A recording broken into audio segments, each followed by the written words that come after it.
आज डॉक्टर किरोड़ीलाल मीणा में काबिलियत है, महेंद्रजीत सिंह मालवीय में काबिलियत है, कनकमल कटारा में काबिलियत है, रघुवीर मीणा में काबिलियत है और राजकुमार रोड में भी काबिलियत है।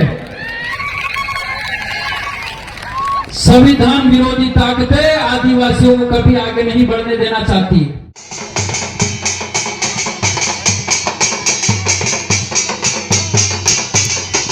विश्व में रहने वाले हर आदिवासी भाई बहन को विश्व आदिवासी दिवस की बहुत बहुत बधाई।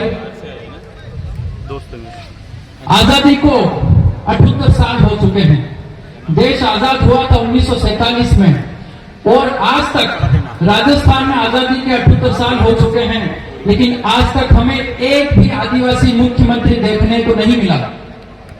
आज तक हमें एक भी आदिवासी मुख्यमंत्री देखने को नहीं मिला। क्यों नहीं मिला? क्या आदिवासियत में काबिलियत नहीं थी? भीखा भाई में काबिलियत थी, लेकिन संविधान विरोधी ताकतों ने उनको नहीं बनने दिया। क्या आज आदिवासी में काबिलियत नहीं है? आज भी आदिवासी में काबिलियत है।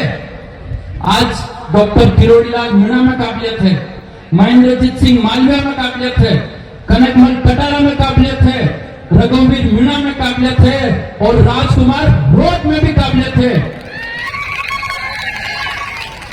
संविधान विरोधी ताकतें आदिवासियों को कभी आगे नहीं बढ़ने देना चाहती। बाबा साहब ने 1956 में कहा था, बाबा साहब ने 1956 में कहा था कि मेरे अपने ही लोग, पढ़े लिखे लोग मुझे धोखा दे रहे हैं। और 1956 में बाबा साहब के खिलाफ दलितों को कर दिया और ये कहने लगे सब कि बाबा साहब हमारे नेता नहीं है। दलितों के खिलाफ बाबा साहब को खड़ा कर दिया, लेकिन बाबा साहब दलितों के हितैषी थे। और आज वही चीज दोहराई जा रही है। आदिवासी को आदिवासी के खिलाफ लड़ाया जा रहा है, चाहे बांसवाड़ा हो, चाहे डूंगरपुर हो, चाहे उदयपुर हो, या चाहे झालावाड़ हो या सवाई माधोपुर हो। आदिवासी को ही आदिवासी के खिलाफ खड़ा किया जा रहा है। इस चालाकी को हमको समझना है और हमारी एकता को बनाए रखना है। आदिवासी चाहे किसी भी पार्टी में हो, चाहे किसी भी सामाजिक संगठन में हो, वो हमारा मूल बीज है, वो हमारा भाई है।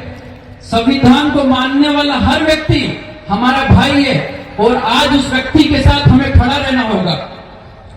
आज विकास की परिभाषा को फिर से हमको देखना होगा। उनके लिए विकास क्या है? उनके लिए विकास है गांवों की पहचान को उजाड़ना, जंगल को खत्म करना और नदियों के बहाव को खत्म करना। आज हमारे लिए विकास क्या है? हमारे लिए विकास है ऊंची बिल्डिंगें विकास नहीं है। हमारे लिए विकास है पेड़ की छाया, मिट्टी की खुशबू और नदी की धारा। यह है हमारे लिए विकास। इस प्रकृति में रहने वाले हर व्यक्ति की रक्षा करने का कर्तव्य आदिवासी का है। प्रकृति में रहने वाला हर रंग हमारा है। ये जो झंडे लगे हुए 5 आप देख रहे हो ना, सफेद, नीला, हरा, लाल, सफेद, लाल, तो प्रकृति में रहने वाला हर रंग हमारा है और प्रकृति में रहने वाला हर जीव हमारा है। आज मैं इस मंच पर इसलिए खड़ा हूं, मैं ओबीसी वर्ग से आता हूं और आज अगर मैं आदिवासी वर्ग के साथ नहीं खड़ा रहा तो कल ओबीसी का नंबर आएगा, परसों किसी और का नंबर आएगा। तो आज हमें बोलने की जरूरत है। मैं अपनी बात को खत्म करना चाहूंगा 2 पंक्तियों से। जुल्म के साए में बोलेगा कौन? जुल्म के साए में लब खोलेगा कौन?